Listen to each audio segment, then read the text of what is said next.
Aloha. Today we are going to go over two more elements of developing a reasonable information security program in order for you to comply with the FTC Safeguards Rule.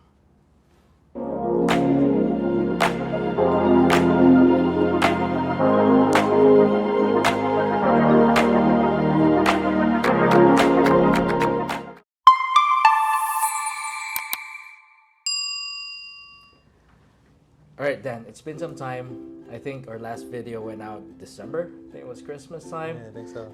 So it's been a few months after our last video. So just a recap, just to provide you guys a recap of what we covered last time. We did two. So normally we do two elements. We cover two elements in these videos. So the first one was that we talked about the requirement for you to either test or monitor the safeguards that is currently implemented in both in your physical and information systems. So the first one is testing, right? So like penetration testing, it's either or. You don't need to do both, but it's either or. So for the testing, things like penetration testing, what are the testing that we talked about? Vulnerability scanning, and again, it's not just information systems. It also applies to your physical security. So meaning, you need to have a process in place to test those. For example, locks, or whatever, like your barcode scanner when you enter the building, things like that. If you have a key code and you go up to the door, will it let you in or will it stop you from coming in? So the second topic that we discussed last time was the requirement for you to have a written incident response plan. Yeah, and the key word is written. So you can't turn around and say, "Oh, I have an incident response plan," and not have it written down. So they're nice people that are going to come in and check to see what's going on, but you have to be reasonable too and make sure it's written down. Right. So things like your plan should at least has a clear goal, right? It has to define specific responsibilities of your team, who does what in case of a breach. Roles and responsibilities, so important. Yeah. So again, if you missed our last episode, just go back to our channel and watch that before this one. So we went over a lot of the elements of creating a reasonable WISP. And so far, I think we've got about 6 or 7 of the elements so far. For today, we're going to cover 2 more. So the first one that we're going to cover is about qualified individuals. So when I first read the text, I was like, so for small businesses, they need to hire a professional, like a CISO, information security officer, which I know can be really expensive as far as, because you gotta think about salary and all that, right? So what is this requirement about? So like what we did last time, we'll show you the text itself, and we're just gonna go over it text by text and see where that goes. All right, so looking at the text itself, so let me just read it just real quick, right? So designate a qualified individual responsible for overseeing and implementing your information security program and enforcing your information security program. So 3 words in there. I have, overseeing, you have implementing, and you also have enforcing, right? So 3 keywords in there. To continue, that qualified individual may be employed by you, an affiliate, or a service provider. So those are options that they provided as well. To the extent the requirement in this paragraph is met using a service provider or an affiliate, you shall retain responsibility for compliance with this part. So if you employ somebody else to be your qualified individual, the buck still stops at you, right? That's essentially what they're saying. Number 2 is designate a senior member of your personnel responsible for direction and oversight of the qualified individual. So regardless if you have somebody outside, you contract somebody outside to be your qualified individual, again, it's the buck still stops on you, because you have to hire somebody that's within your company who needs to supervise that person. Yeah, plus, I mean, one of the key words here is to be able to enforce it. And typically someone on the outside will not be able to enforce it. They will have no teeth inside your organization. And so you really do have to have someone that has that ability to do that. And usually it requires someone with a little bit higher title, or at least been designated enforcement capabilities. Right.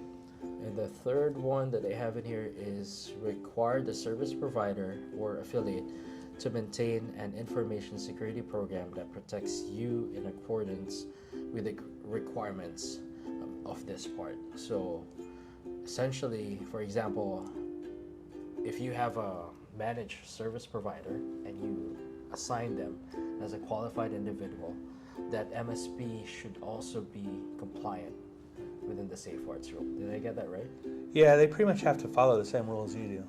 If they're handling your information, they're going to have the same requirements that you have. They're going to have to follow it, and they're going to have to document it. And that doesn't go away just because they're an outside entity. Right. Yeah. So there's actually on the other page that they had, they actually provided a bit more, I guess, information about this requirement. So let me just share. One of the websites that they had that the FTC had that provides more information about the FTC Safeguards Rule requirements. In here, they actually provided a bit more details regarding that requirement. So as I mentioned, so here, as you can see, the person does not need any particular degree or title, because I know that when they were reviewing the proposed rule, that was one of the key driver of the costs of complying with this, the salary of that information security officer, and it's high, right? But for this one, again, what matters is the real world know-how suited to your circumstances and the size of your organization, how complex is your system, essentially. Okay, continuing, like what I mentioned earlier, the buck stops on you. So you have to designate a senior employee if you are going to contract or employ somebody else outside of your organization to be the qualified individual. It says here that you need to designate a senior employee in order to supervise that person. And lastly, that organization, that person also needs to comply with the same compliance that you are complying. Yeah, that kind of goes back to, like we said a few minutes ago, is everyone has their opinion what a qualified individual is, but here they're saying they don't have to have CSSP or anything like that raises the salary requirements. They just have to be the designate for this process and have the ability to enforce any program that is developed in your system, in your company.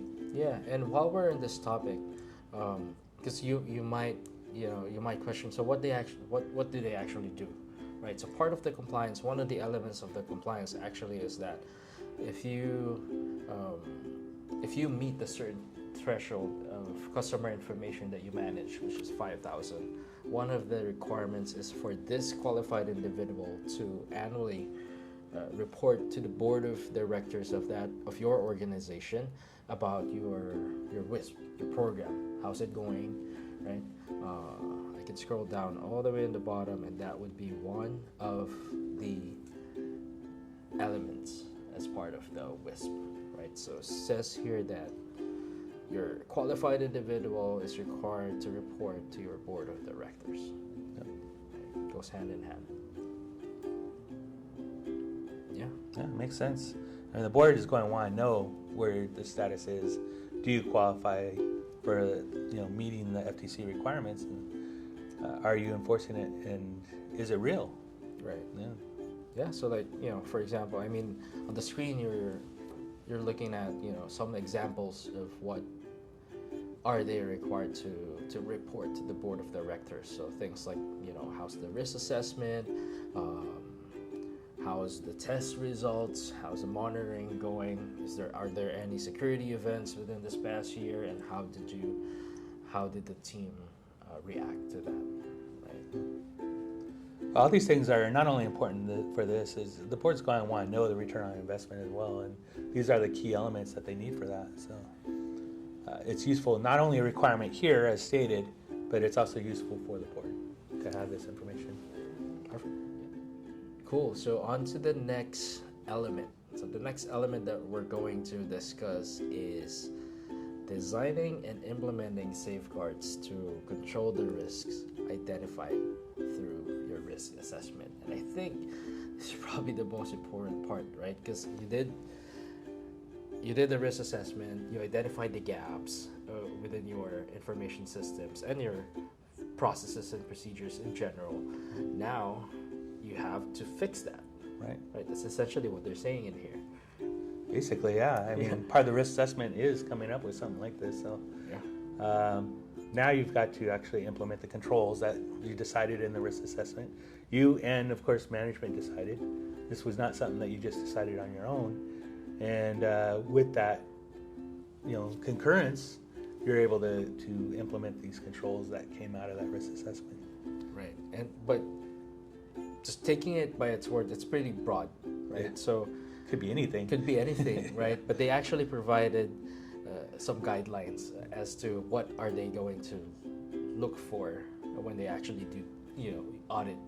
If they end up auditing you, what they're actually going to look at.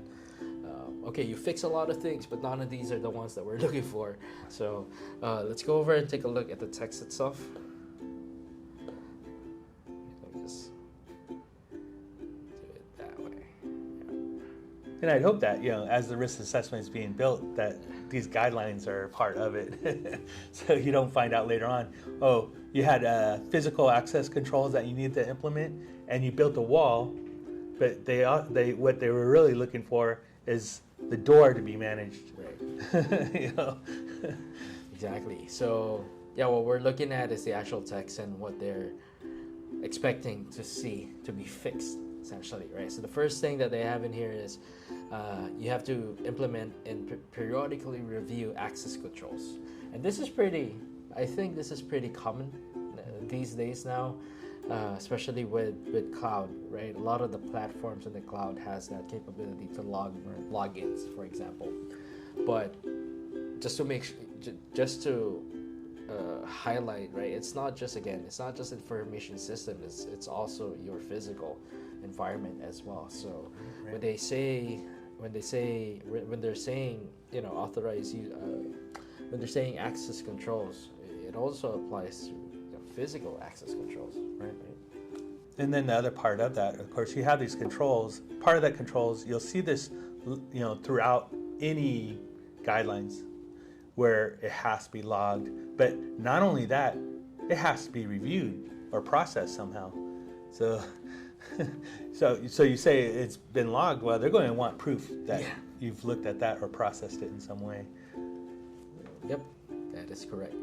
All right, so the next one is identifying and managing the data, personal devices, systems, and facilities that enable you to really run your business, right? So I would think of like an inventory. Is that what it is? Asset management. Asset management.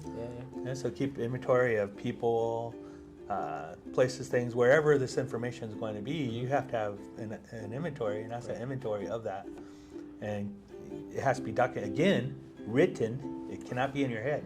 I mean, it's good if it's in your head, but it's got to be written down. Yeah, and you could probably use a platform for it, but you also, again, this whole WISP, the W in that WISP is written. Right?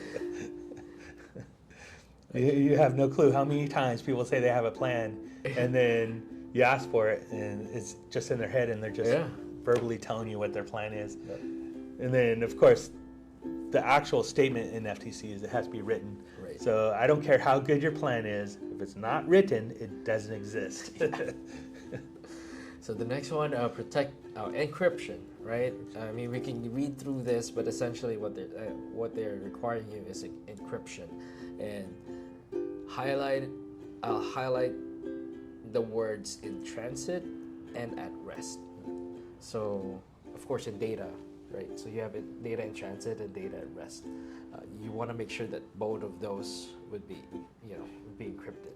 Right. Yeah.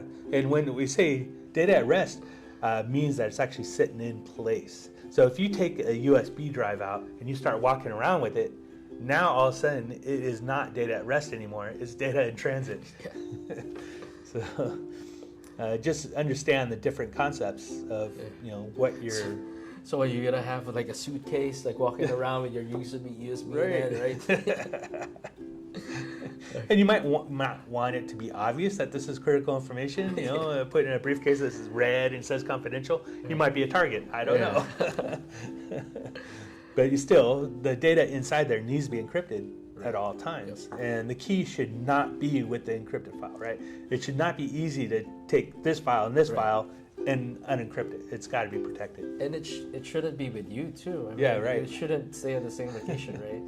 You have a flash drive with you, your key is on your phone, so it gets lost or something. They got your data.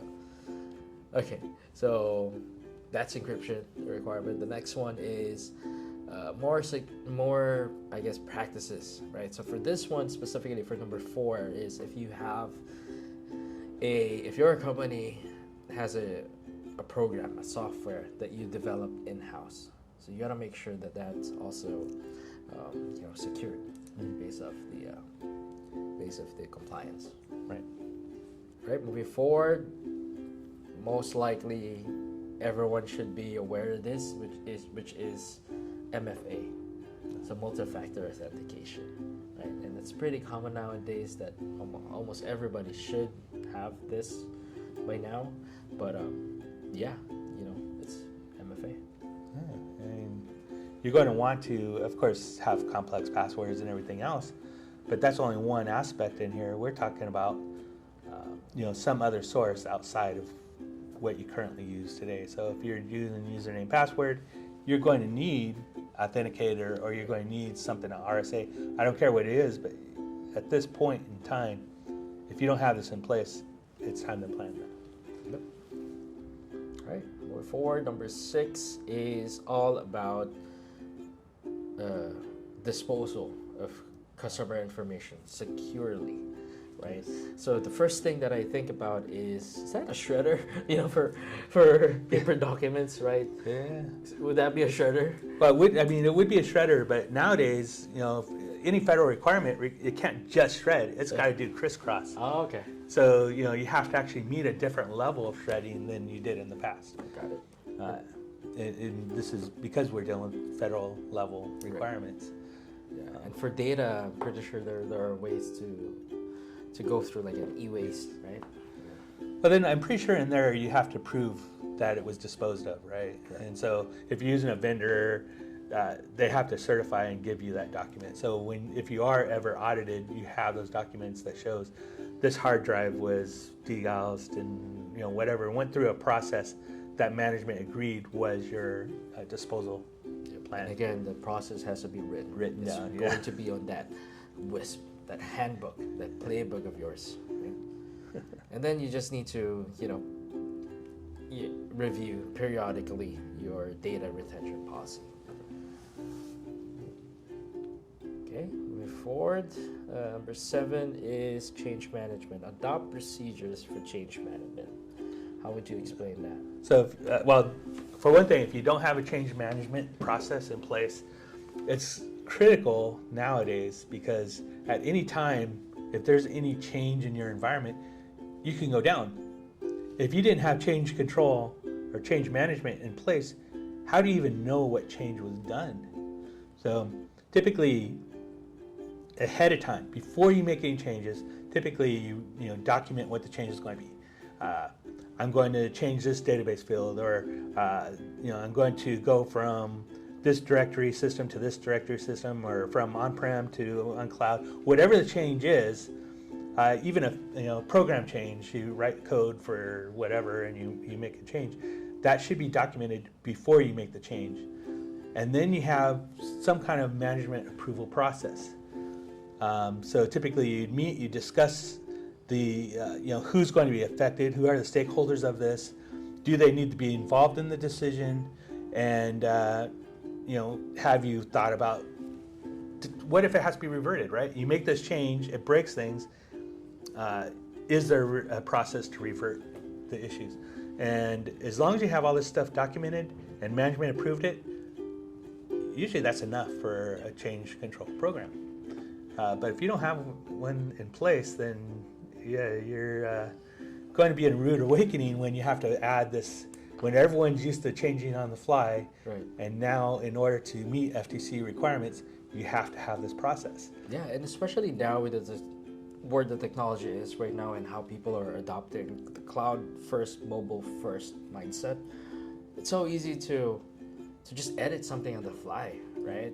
Even a shared document in Word, there's a feature called co-authoring, wherein you just share that one file and everyone could edit that at the same time live, wherever you are, right? As long as you're connected to the internet and you can access it, right? So is there a way, if you don't have a process in place to kind of revert, like what Dan was saying, then it's gonna be harder. Yeah, that document could end up becoming useless.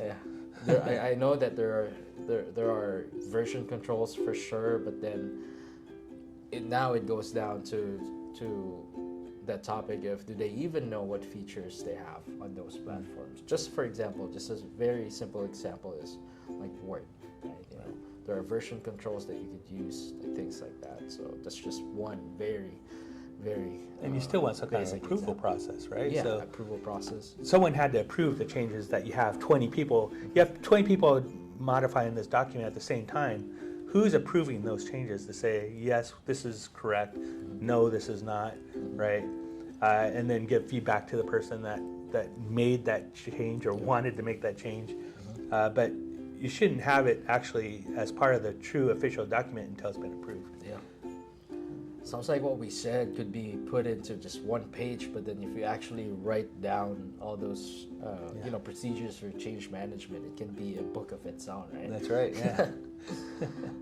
Okay, the last thing that we have in here as far as developing and implementing safeguards to control the risks is, it looks like policies, procedures, and controls designed to monitor and log activity, right, of authorized users and detect unauthorized access. So it looks like overall the requirement is really around access. Yeah, and logging, because apparently it's not just enough to control who has access to it. You also have to be able to know who accessed it and what they did, pretty much, because they're saying also logged activity. Well, it's not enough to know that person opened a file. Did they modify the file?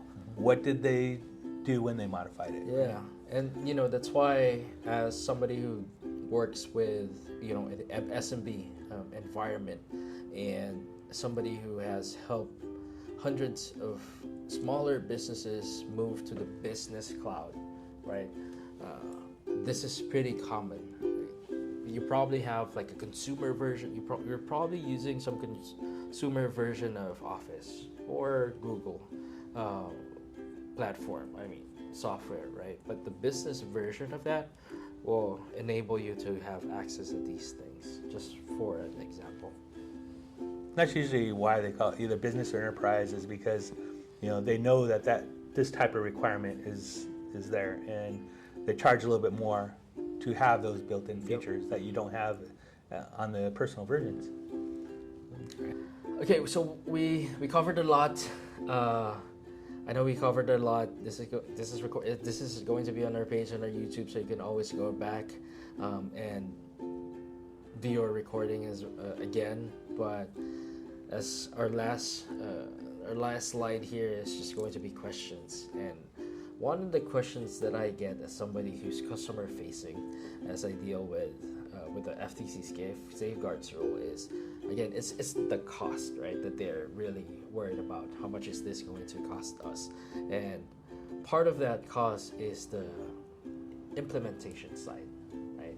So yes, you identified all these risks. We did the risk assessment, and by the compliance, you have to implement those safeguards to control those risks, right? It equates to time, it equates to manpower.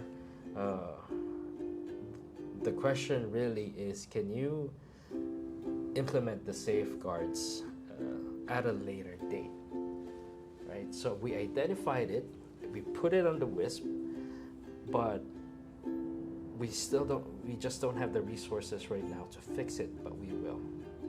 That work.